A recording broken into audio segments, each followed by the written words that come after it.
Álvaro Delgado estudió la licenciatura en Periodismo y Comunicación Colectiva en la Facultad de Estudios Superiores Acatlán de la UNAM.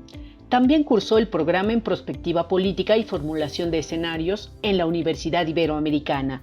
Desde 1994 trabaja como reportero de fuentes políticas en la revista Proceso, donde también ha sido jefe de información política y conductor de los espacios de radio y televisión del semanario. Antes trabajó en los diarios El Financiero, El Nacional y El Universal. Es autor del libro El Yunque, la ultraderecha en el poder, por el que recibió el Premio Nacional de Periodismo 2003 en la categoría de reportaje periodismo de investigación. Otras publicaciones de su autoría son El Ejército de Dios, nuevas revelaciones sobre la ultraderecha en México, El Engaño, prédica y práctica del PAN, y El Amaciato, el pacto secreto Peña Calderón y otras traiciones panistas. En el diario El Heraldo de México, publica cada martes su columna Historia de lo Inmediato y es conductor de Los Periodistas en La Octava, el canal de televisión de Grupo Radio Centro. Bienvenido aquí a su programa Diálogo por la Democracia, aquí en TV UNAM. Un fuerte abrazo a Álvaro Delgado. Bienvenido. No, al contrario, John, es un privilegio estar en este espacio de, además, la institución de la que yo soy egresado, de la UNAM, y por supuesto estoy contento de tener la oportunidad de platicar contigo. No lo hemos hecho en otros espacios y yo lo lamento mucho, pero precisamente por eso también te agradezco la invitación a este espacio. No, aquí los honrados somos nosotros. Esta es tu casa, la casa de todos los mexicanos, la máxima casa de estudios. Un gusto dialogar contigo, Álvaro, colega, destacado periodista, uno de los más agudos críticos y analistas de la realidad, ¿no? Soy un humilde juntaletras, histórica. Nada más. No, pues un lujo, estimado Álvaro. Mira, hay toda una agenda larga que quisiera conversar contigo, pero empecemos por un tema que donde tú te has especializado. Pues, has escrito un par de libros, me parece, por lo menos uno sobre el Yunque, sobre el tema de las derechas en México. Has hecho una revisión histórica, ideológica, contemporánea de cómo se ha configurado esa fuerza política, sus discursos, sus intereses, sus redes, ¿no?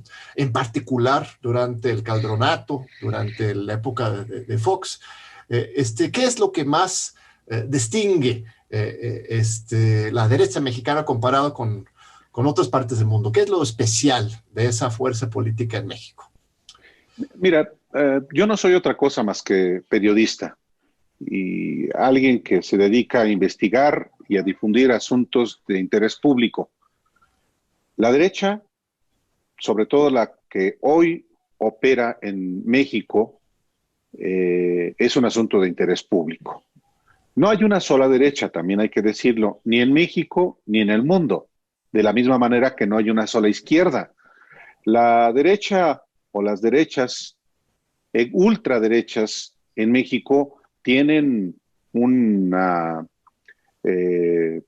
historia muy larga, que en buena medida también se explica por la presencia de España en México y la evolución en la etapa colonial en el siglo XIX, en la historia de la emancipación no solamente de México como nación, sino también pues los intereses que han estado en tensión desde que México es México y que por supuesto eso explica en buena medida lo que hoy en México está en curso con una derecha y una ultraderecha muy activas, con sus diferentes expresiones, defendiendo, como es obvio, sus privilegios, sus intereses, algo que por lo demás es explicable y hasta natural.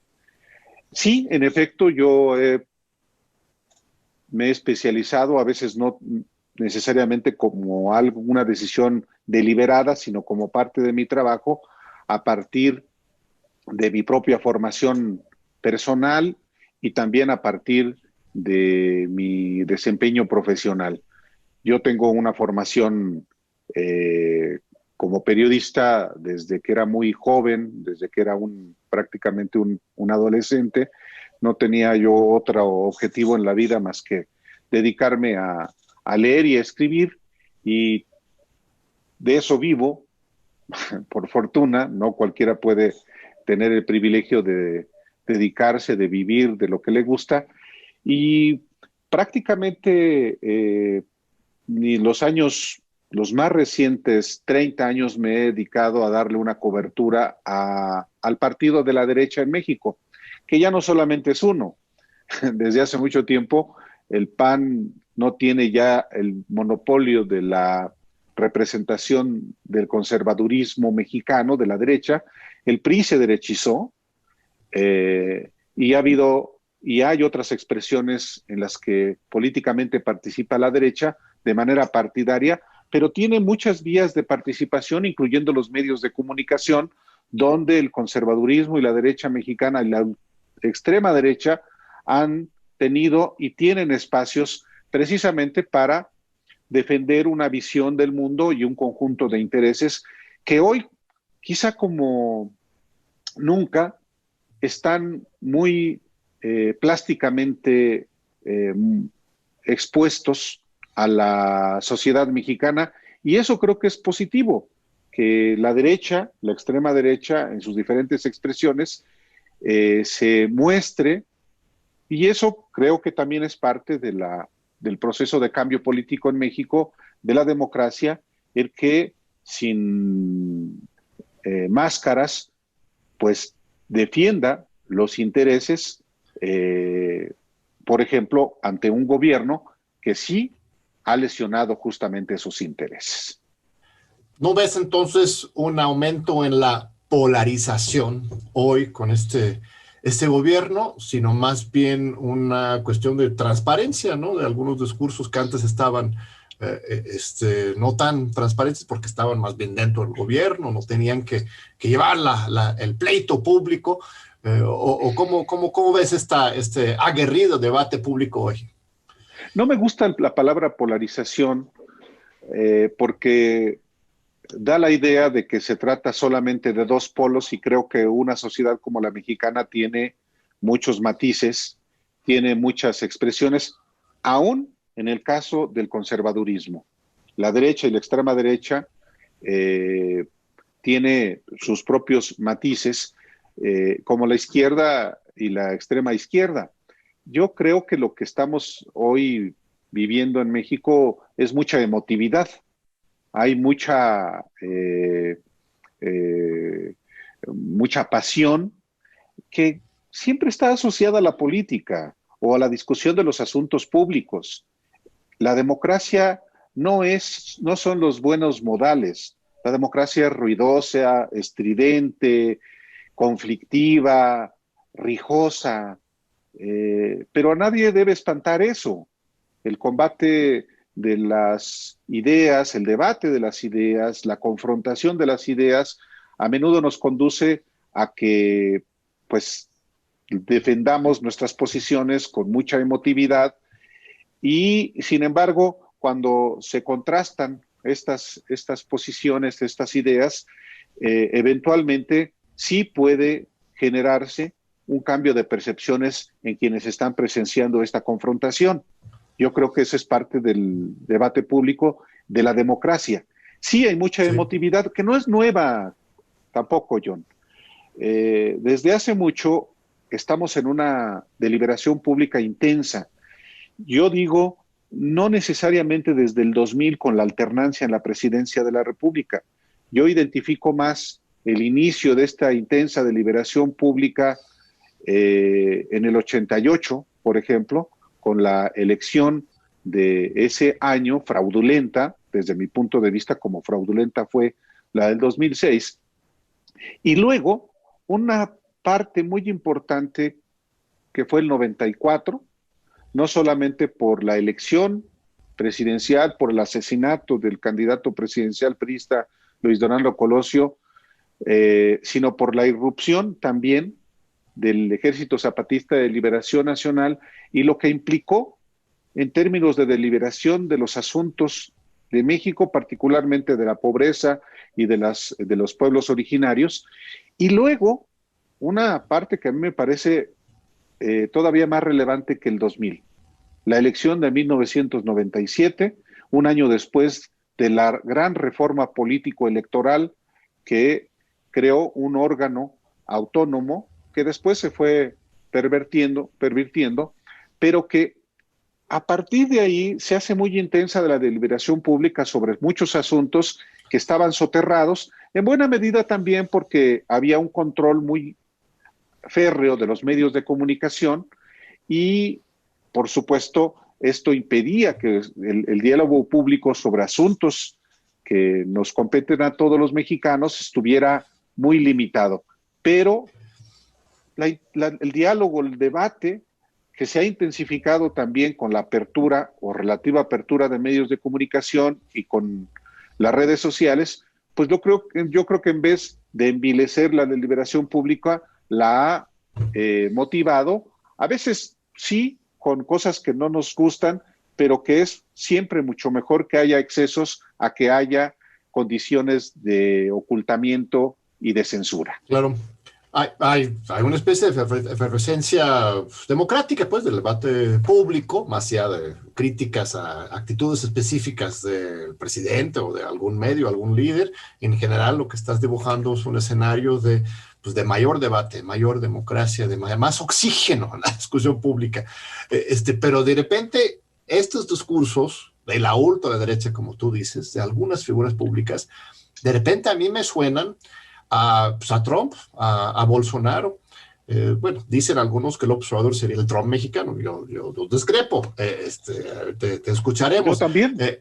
Yo creo que más bien Trump y Bolsonaro son figuras que en su momento eran voceros de un discurso ultraderecha, hasta enloquecida, que durante un buen tiempo eran marginales en sus países correspondientes. La gente se burlaba de Bolsonaro en el Congreso de Brasil, se burlaba de las candidaturas, precandidaturas de Trump, el Partido Republicano, era, este empresario loco, ¿cómo va a llegar? Y de repente los dos llegan. Entonces, de repente uno piensa, pues no podría pasar lo mismo en México. Tú que conoces estos mundos por la investigación que has hecho, ¿hay condiciones para eso o de alguna forma en México estamos blindados, curados en salud en contra de estos fenómenos? Mira, hay, sí, en efecto, personajes como Trump y como Bolsonaro hacen que veamos con cierta nostalgia, o algunos vean con cierta nostalgia, la política de otro momento. Pero personajes tan aberrantes como Trump ya los ha tenido Estados Unidos, Bush. O sea, y yo creo que en efecto siempre hay riesgos para las democracias. Por supuesto, en Alemania, en algún momento se reían, se burlaban de un personaje bajito que subía a las mesas o a las sillas en las tabernas de Alemania, que después se convirtió en el jefe del nazismo, me refiero a Hitler. Nunca hay que minimizar. En México hay posibilidad de que llegue alguien a la presidencia estilo Trump o estilo Bolsonaro. Para un sector de mexicanos ya llegó y es López Obrador. Esto es muy claro, aunque haya pues una poca sustancia para sustentar esto. Yo creo que en muchos sentidos no hay ningún parecido. Yo recuerdo, fíjate, en una ocasión que me invitó Carlos Loret de Mola, la última vez que me invitó a un programa en Televisa, que supuestamente íbamos a hablar, así fue la invitación, sobre un asunto sobre la política en México, y de pronto resulta que era un programa para comparar a Trump con López Obrador, y ahí estaba un personajillo como el caricaturista Calderón, no Felipe, bueno, es casi lo mismo, Felipe Calderón al dibujante del periódico Reforma. Y el afán era hacer el cotejo de López Obrador con Trump. Hombre, pues hasta los orígenes mismos son diferentes. Pero, en efecto, sí hay gente todavía a estas alturas que compara automáticamente a Trump con López Obrador. Trump ya se va, 4 años de gobierno lo muestran tal como es. López Obrador todavía está a 1/3 de su sexenio.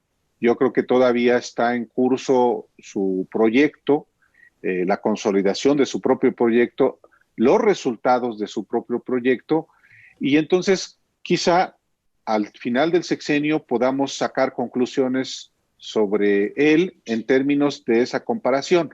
En México hay condiciones para que llegue alguien como Trump, como Bolsonaro, pues ya de alguna manera los hemos tenido. Felipe Calderón y Fox son prueba de eso.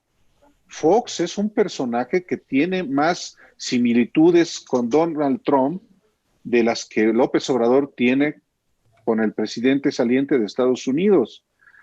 Se desbocó Fox cuando llegó a la presidencia, no, porque a pesar de todo había controles hasta en su propio partido, en el Partido Acción Nacional.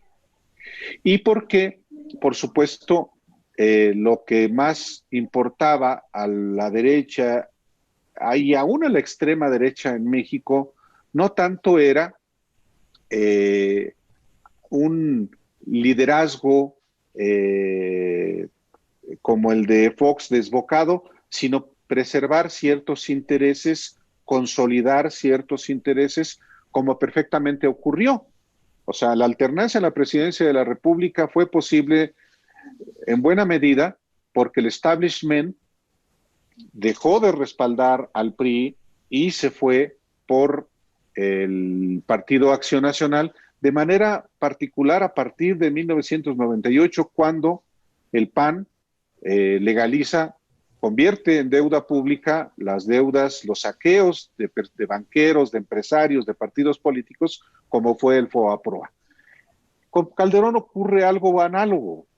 Calderón es impuesto precisamente para preservar esos mismos intereses económicos, ideológicos de la derecha y del conservadurismo mexicano, y hasta de un sector de la extrema derecha, la secreta y no secreta. Entonces, yo creo que también cuando analizamos a México, hay que hacerlo no a la luz de las experiencias de otros países, así sea el vecino del norte y así sea un país parecido también desde el punto de vista del régimen político, el presidencialismo estadounidense, ni siquiera es igual al presidencialismo mexicano, como tampoco es igual ni a los regímenes de América del Sur, ni a los regímenes inclusive de Europa. Yo creo que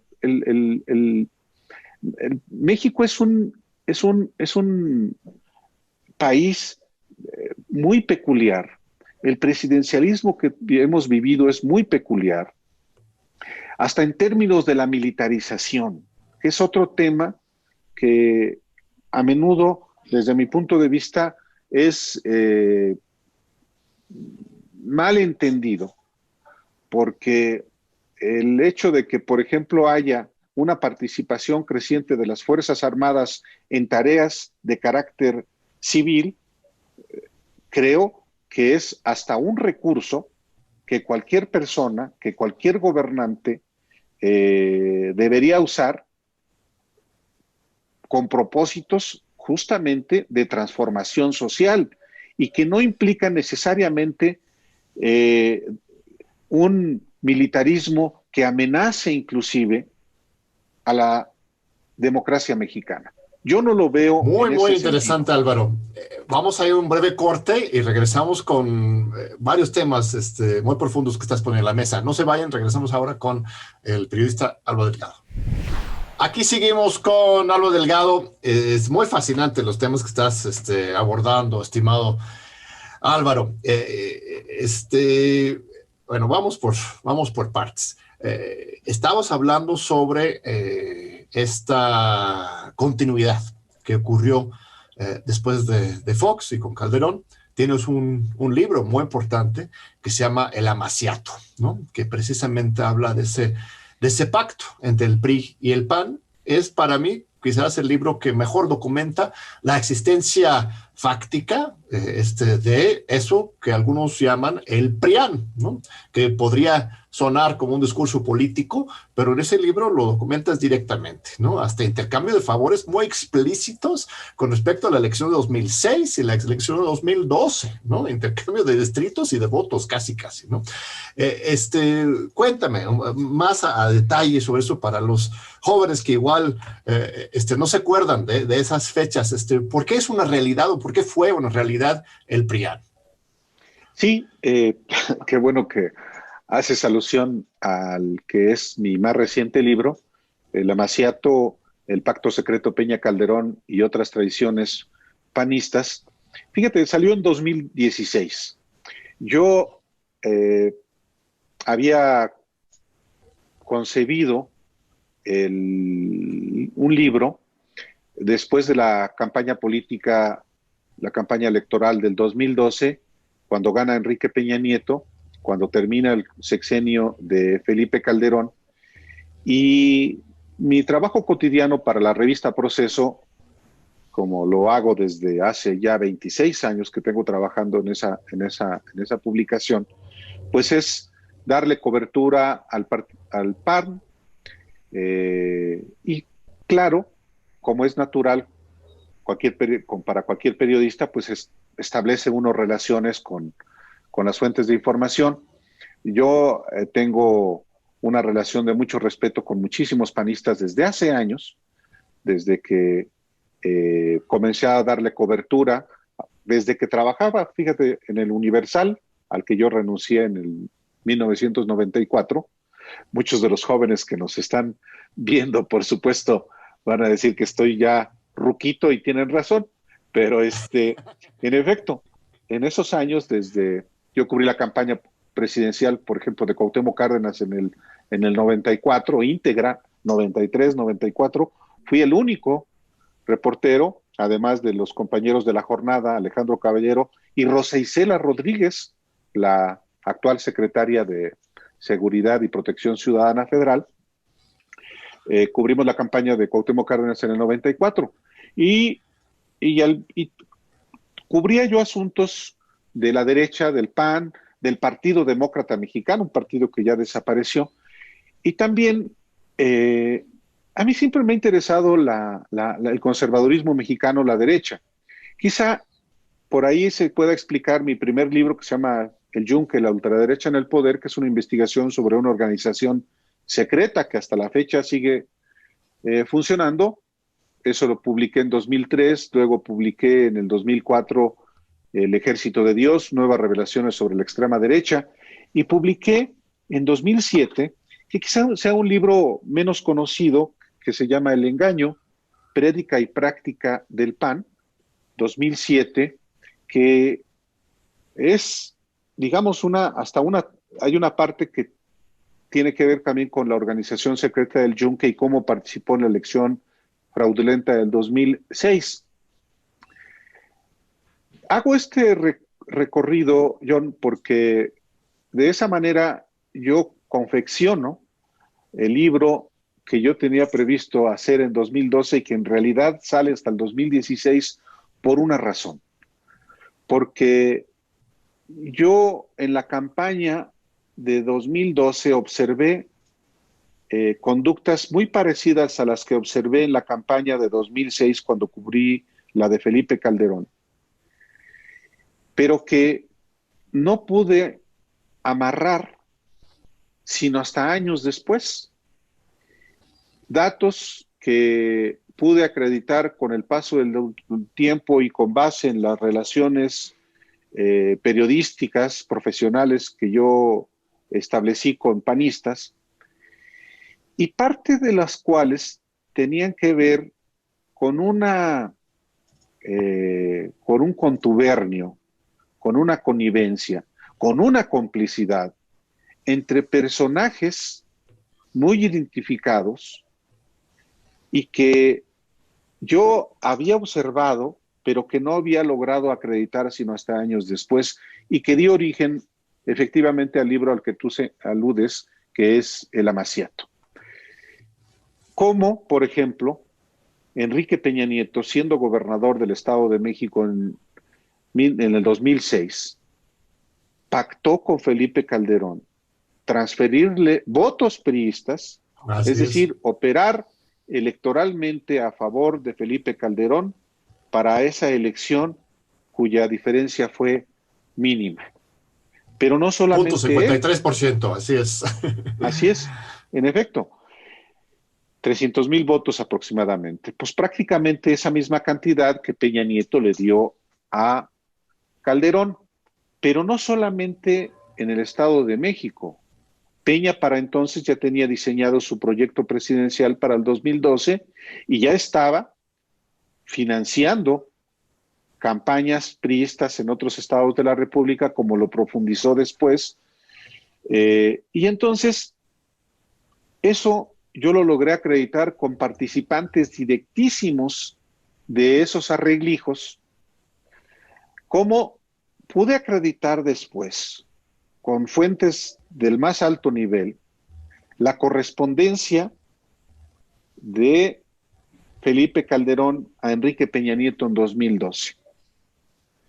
Entonces, eso que yo acredito con información documental y testimonial, con fuentes perfectamente identificadas, tanto las documentales como las testimoniales, en ese libro, en El Amaciato, pues no puede más que llegarse a una conclusión de que el PRIAN, por si alguna duda existía sobre su existencia, pues queda perfectamente acreditado, por lo menos en el ámbito periodístico, en ese libro.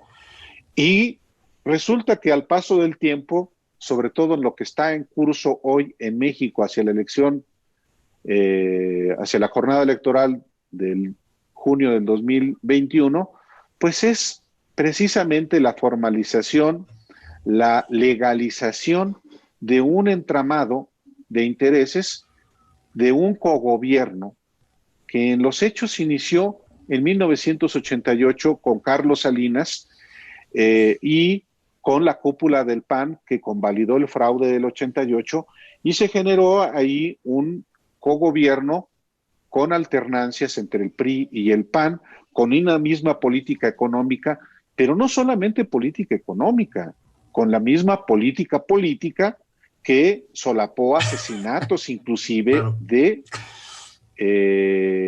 militantes de izquierda, con la exclusión de millones de mexicanos de las oportunidades, y que pues en buena medida explica el estado en que se encuentra nuestro país en términos de costos sociales para millones de mexicanos. Perdón que me extienda, John. No, es fascinante lo que relatas. Tiene que ver con eso. Es fascinante lo que relatas. Yo creo que es muy certero. Esta reagrupación por medio de la organización México Sí, que además el PRI va a manejar sus finanzas, o sea, es absolutamente claro y transparente lo que se trata. El PRD también parte de este paquete desde el Pacto por México en 2012. Se están reagrupando. Eso es lógico, pero tenemos una anomalía, estimado Álvaro. En 2018, todo el mundo estaba esperando que en algún momento durante la campaña Anaya iba a levantarle el brazo a Mid o Mid a Anaya, que explica esa división, ¿no? Que es, en cierto sentido, bueno, no es el único factor que lo explica. La verdad es que aunque se hubiera unido, hubiera sido difícil ganarle al observador, pero esa fractura entre ellos mismos genera una apertura para la victoria de Morena, el observador en 2018. Esa es la anomalía. ¿Cómo lo explicas y cómo lo analizaste en ese momento?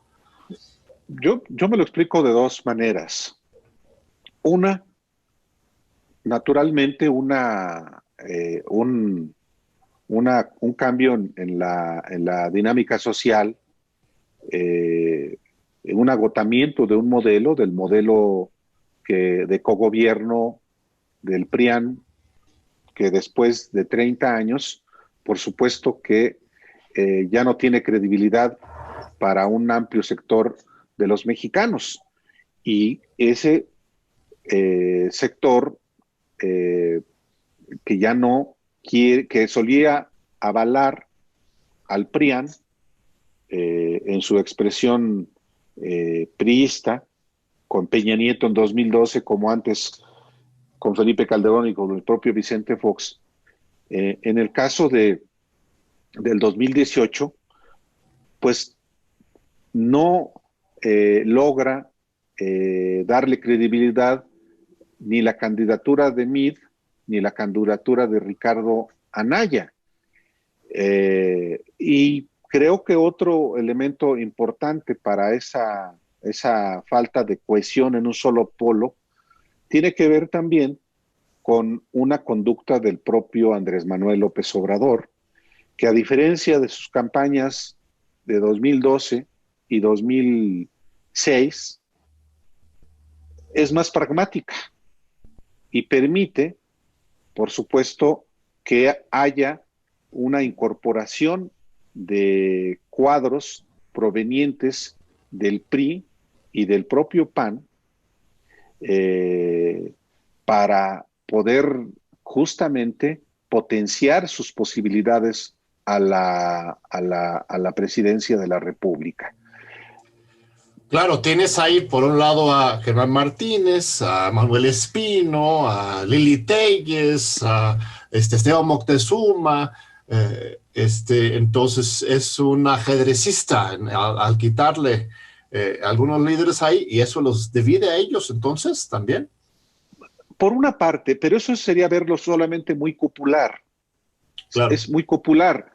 Y yo creo que también hay condiciones regionales y locales que justamente impulsan a López Obrador con no solamente la posibilidad de ganar la presidencia de la República, sino ganarla con el enorme margen que lo hizo, y eso solamente se explica a partir de la lógica local.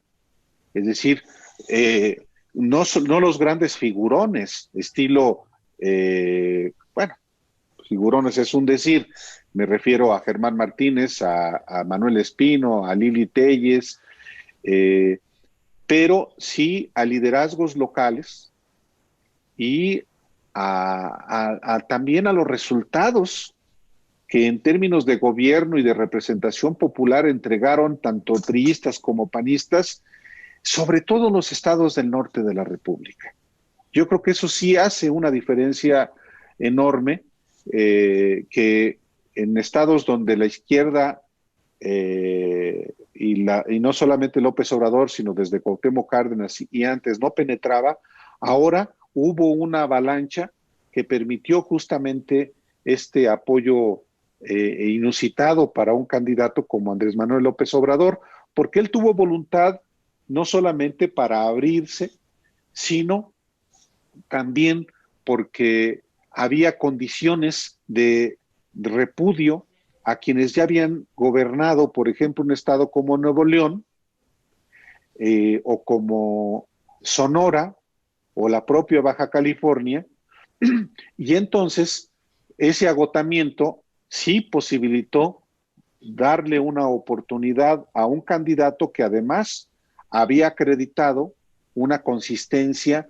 desde que estaba luchando en Tabasco desde 1988 y que en el 2006 se enfrentó a una guerra sucia inaudita y que entonces, pues, para mucha gente habría la posibilidad de un cambio a de veras, para bien, un cambio auténtico, el cambio verdadero que el propio López Obrador ofreció. Eso en la élite, sí, perdón, y con esto concluyo, en la élite neoliberal, en la élite del conservadurismo de la derecha, ayuda mucho que no haya habido esa cohesión, en buena medida, pienso yo, porque el entonces presidente, Enrique Peña Nieto, no lo posibilitó por un pacto de impunidad con Andrés Manuel López Obrador, como se ha especulado. Bueno, ya lo veremos en términos de si es llamado a rendir cuentas ante la justicia o no, pero un hecho que también facilitó el triunfo como el de Andrés Manuel López Obrador fue que él, pudiéndolo hacer, no lo hizo o no tuvo la capacidad para hacer que Mid declinara a favor de Anaya o al revés. A ver, vamos al tema. ¿Y estás afirmando que hubo pacto de impunidad o no? Ese es un elemento de análisis.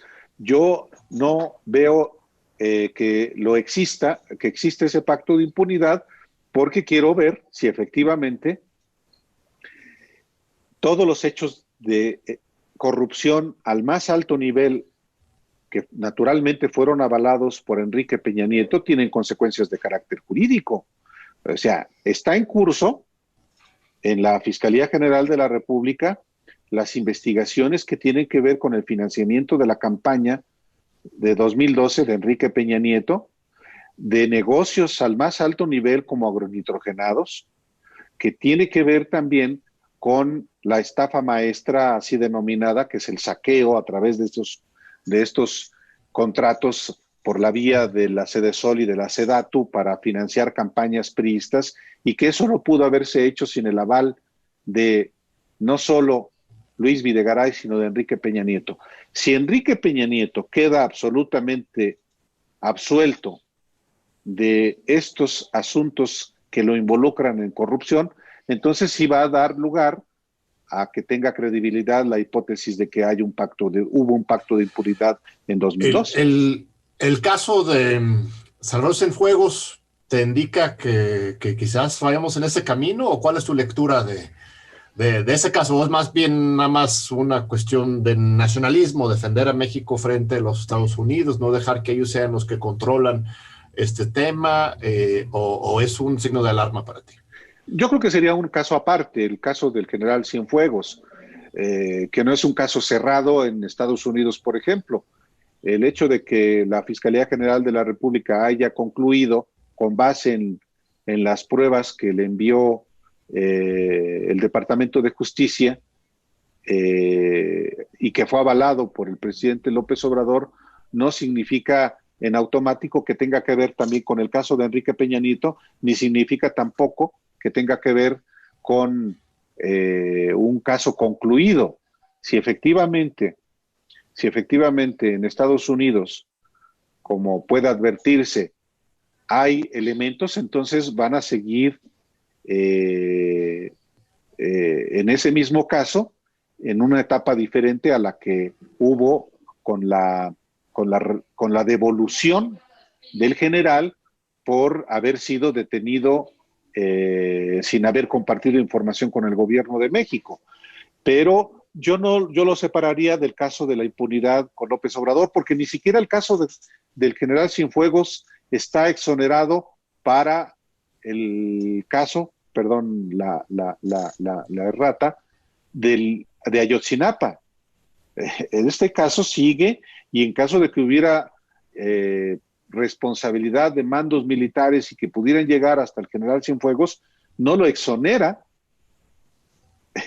el caso. Claro, el pronunciamiento, la decisión de la Fiscalía es estrictamente con respecto a la información enviada de los Estados Unidos. Ellos están diciendo que esto no es suficiente para enjuiciar al general, pero evidentemente si hay otros casos que salgan, habría que ver cómo lo conducen las instituciones. Vamos a un segundo corte, estimado Álvaro, y regresamos en unos minutitos. No se vayan, aquí estamos con Álvaro Delgado, aquí en TV UNAM. Regresamos en unos segunditos. Aquí seguimos con Álvaro Delgado, muchas gracias. Bueno, estábamos entrando en el tema de la impunidad, también de las fuerzas militares. Se quedó por ahí pendiente una reflexión muy interesante tuya en que pues quizás contracorriente de otros observadores que están criticando con todo la militarización del país con López Obrador. tú estabas buscando ahí un espacio para pues defender por lo menos la necesidad, ¿no? De utilizar esa institución para otras funciones. Yo, en lo personal, para mí es claro que la militarización como tal inicia con Calderón en 2006. Eso es la militarización del país empieza ahí en su guerra contra el narcotráfico, que terminó siendo una guerra contra el pueblo mexicano, desde mi punto de vista. Y ahora lo que está haciendo López Obrador es pues, utilizando las fuerzas militares para pues, plantar árboles, construir aviones, distribuir vacunas. Eso puede ser una militarización, pero es diferente, ¿verdad? ¿Por qué no continuamos por esa ruta, estimado Álvaro? ¿Cuál es tu análisis de ese tema en particular? Mira, a mí me entusiasma que en México tengamos condiciones para debatir lo que sea. Lo que sea. Antes, hace muchos años, en los medios de comunicación, en los medios periodísticos, en los espacios de deliberación escasísimos que existían, pues no se podía atacar ni a la Virgen de Guadalupe, ni al presidente, ni al partido oficial, ni al ejército. Bueno, hoy está todo sujeto al escrutinio, incluyendo la Virgen de Guadalupe, que hasta al interior de la propia iglesia se ha puesto en entredicho si existió hasta Juan Diego y si fue una creación, la Virgen de Guadalupe, por parte de los españoles para identificarla con los pueblos originarios. Yo siempre he sido muy respetuoso de las creencias de las personas. Yo mismo tengo una formación en el catolicismo, siendo además de una región muy, muy católica como los Altos de Jalisco, Lagos de Moreno, Jalisco, de donde soy, donde hay más iglesias hasta que cantinas. Entonces, pero hasta la propia iglesia está sujeta al escrutinio rigurosísimo. ¿Cómo no puede estarlo la actividad política, la actividad empresarial, los medios de comunicación que son un poder, los periodistas, lo que hacemos todos? Y yo creo que eso es muy bueno, como es importante someter a escrutinio a las Fuerzas Armadas en México, que tienen una historia muy diferente a las Fuerzas Armadas de otros países. Hablar de militarización hoy en México es útil, es conveniente, es necesario, porque hay que examinar lo que hoy hacen y lo que han hecho en otros momentos. En efecto, tú aludes al caso de la utilización que hizo Felipe Calderón de las Fuerzas Armadas para una estrategia que claramente dejó un reguero de cadáveres en el país. ¿Y qué tantas diferencias hay con lo que hoy en México se está utilizando en términos de las Fuerzas Armadas? A mí sí me parece que hay diferencias muy notables. Cuando el presidente López Obrador dice que ya no hay masacres, no se refiere a que se hayan terminado el asesinato de personas lamentablemente, de 5, 10, 20, como ha ocurrido lamentablemente en el país. Cuando él dice eso, se refiere a que no hay matanzas por instrucciones del alto mando de las Fuerzas Armadas. Y cuando se habla de militarización, porque, por ejemplo, el ejército está siendo utilizado para llevar las vacunas a los lugares más recónditos de México, me parece que también es una aberración. Las Fuerzas Armadas, como lo establece ya la Constitución reformada, no tienen una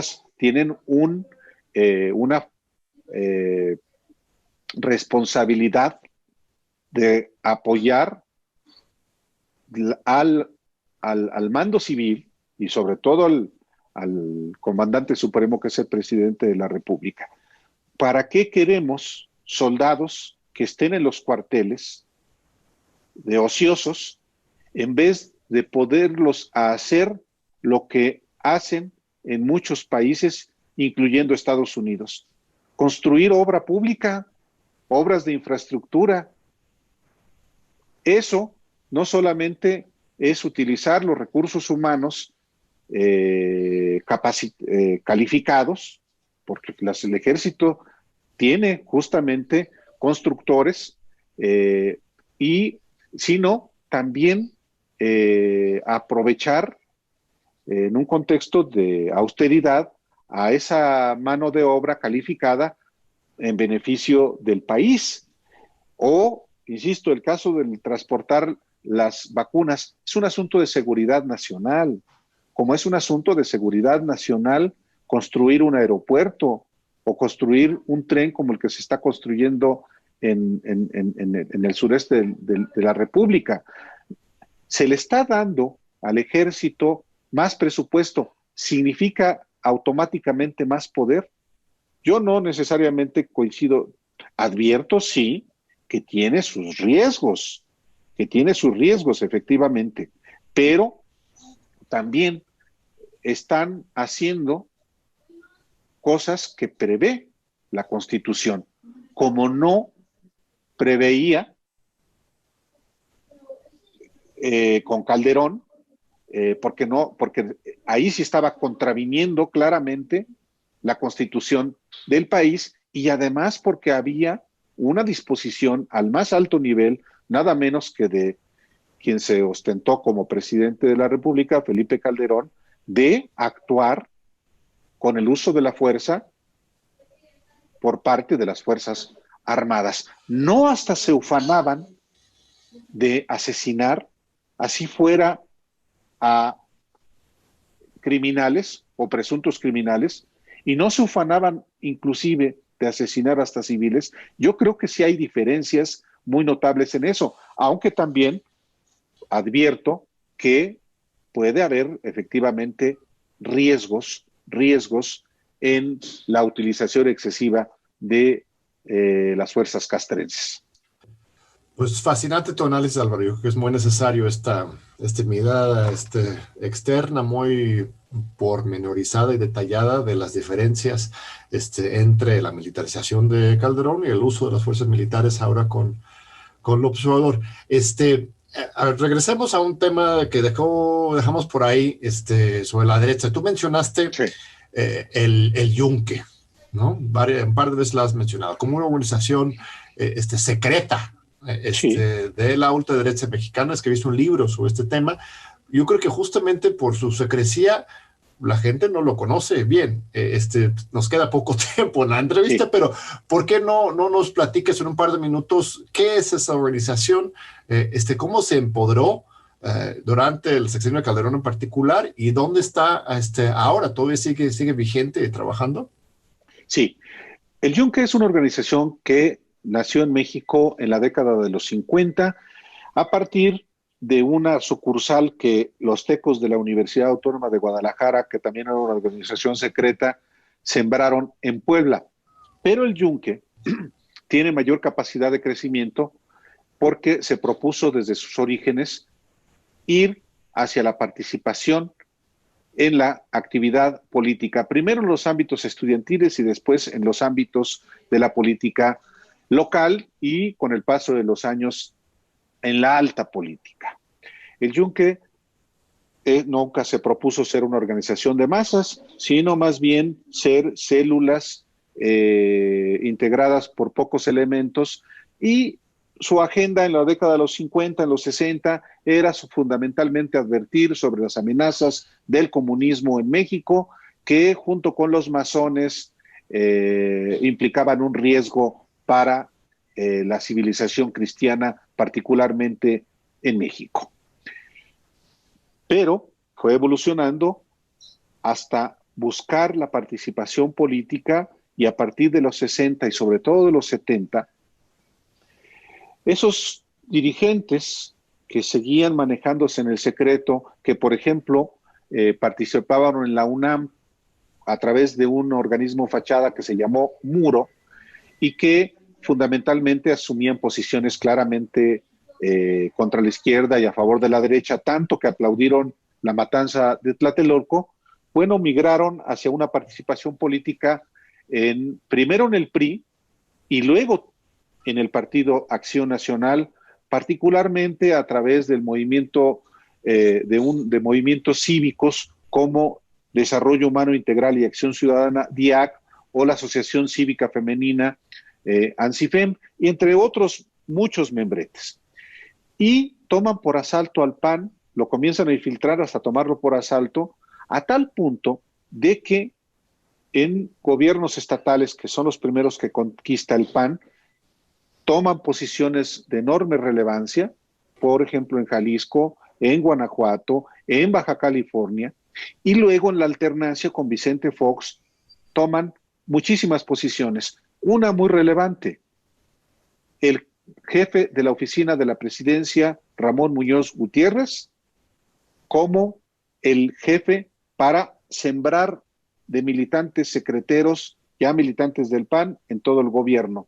Y en el PAN, por supuesto que llegan personajes de esta organización, como Luis Felipe Bravo Mena, como después Manuel Espino, como César Nava, entre tantísimos. Esta organización pierde fuerza, por supuesto, al perder prestigio el PAN y sus gobiernos, pero en México siguen actuando. Cada vez menos porque yo los he lampareado ya en 3 libros. Pero, ojo, en España, el Yunque tiene una enorme presencia como la tiene en Argentina, en Chile, en Colombia, en Estados Unidos. El Yunque es una creación mexicana de exportación y España sin duda es un país donde tienen una enorme presencia. Por fortuna allá, los medios de comunicación más importantes la han documentado y algo también muy relevante, la Iglesia Católica allá también los ha exhibido. Es decir, esta organización, cuyo principal fortaleza era el secreto, ya no lo es tan fuerte, pues porque yo tengo mi parte, pero al amparearlos, uno finalmente los pone en una situación de mayor vulnerabilidad y entonces su fuerza se va diluyendo. Pero esta organización secreta permanece con presencia en Guanajuato, en Jalisco, en Puebla y en el PAN actual. Muy bien. ¿Y está atrás de México Libre? De estos esfuerzos por crear un nuevo partido de Calderón, o eso más bien esa parte? Marginalmente. El partido de Calderón es un partido personalista, pues con algunos personajes, pero no, yo no le veo gran relevancia de verdad. Hay más en el PAN. El secretario general del PAN, Héctor Larios, es miembro del Yunque. Ahí está ya está ahí Ramón Muñoz, ya se incorporó al Partido Acción Nacional. Hay muchísimos. Y el presidente, Marco Cortés, yo no tengo ninguna prueba de que lo sea, pero está rodeado de personajes así desde Michoacán. Muy interesante. Vamos cerrando esta entrevista. Vamos a tu tweet fijado, Álvaro. Seguro te lo han preguntado muchas veces, pero es muy llamativo y me gusta mucho porque luego la gente cree que el poder solamente está en Palacio. Lo que pones en tu tweet fijado, que está ahí hasta arriba desde hace un buen tiempo, dice: el auténtico periodismo libre no se somete al poder político, pero tampoco al poder económico. Cuéntame, ¿por qué es esa frase tan clave para ti? Es que yo digo que es muy básica, muy elemental, y hay que hacerla, sin embargo, explícita, porque en efecto, está muy de moda. En México hay periodistas y medios que de pronto les salieron dientes. Tantos años de rendírsele al poder político y al poder económico y al poder mediático y al poder militar y al poder criminal y al poder religioso, amo todos los poderes, y de repente descubren que al poder se le debe revisar, al poder se le debe poner bajo escrutinio, aunque le moleste al poder. Y entonces, todos esos que descubren que son periodistas críticos, después de tantos años de estar sometidos, pues hace necesario algo tan elemental como el que un periodista y un medio tiene el deber de someter a un riguroso escrutinio a los poderes, pues sea a todos, no solamente al poder político. Y hoy, lamentablemente, en efecto, qué bueno que se someta rigurosísimamente al escrutinio al poder político, al presidente de la República en primer lugar, al Congreso, pero también a otros poderes públicos, al Poder Judicial, al Poder Legislativo, a los organismos constitucionales autónomos que se creen sacrosantos, a los poderes mediáticos, a los poderes religiosos, a los poderes económicos, que son, sin embargo, los que hoy, por ejemplo, orquestan políticamente, por ejemplo, la coalición del PRIAN. Bueno, el que esté al frente del PRIAN y que haya articulado esta alianza, el PRD no cuenta, es ya el cascajo, pero pues se está aferrando ahí para no perder su registro. Pero el hecho de que haya al frente del PRIAN un personaje como Claudio X González y que nadie o casi nadie hable sobre eso, me parece que solamente confirma el carácter corrupto y mediocre del periodismo, de un sector amplio del periodismo y de los medios en México. Porque, pues, por supuesto, pues tiene que ver con esa tradición corrupta en los medios de comunicación en México, lamentablemente. Pues muy fuertes y claras tus palabras, estimado Álvaro. Te agradezco mucho la confianza en este espacio, este análisis tan agudo que te distingue. Y pues hemos llegado al final de esta muy rica plática. Así que vas a tener que regresar pronto con nosotros, por favor, estimado Álvaro. Y le agradezco mucho al público de TV UNAM, a Diálogo por la Democracia, por esta compañía con Álvaro. Así que nos esperamos de nuevo en 8 días aquí en los Diálogos por la Democracia.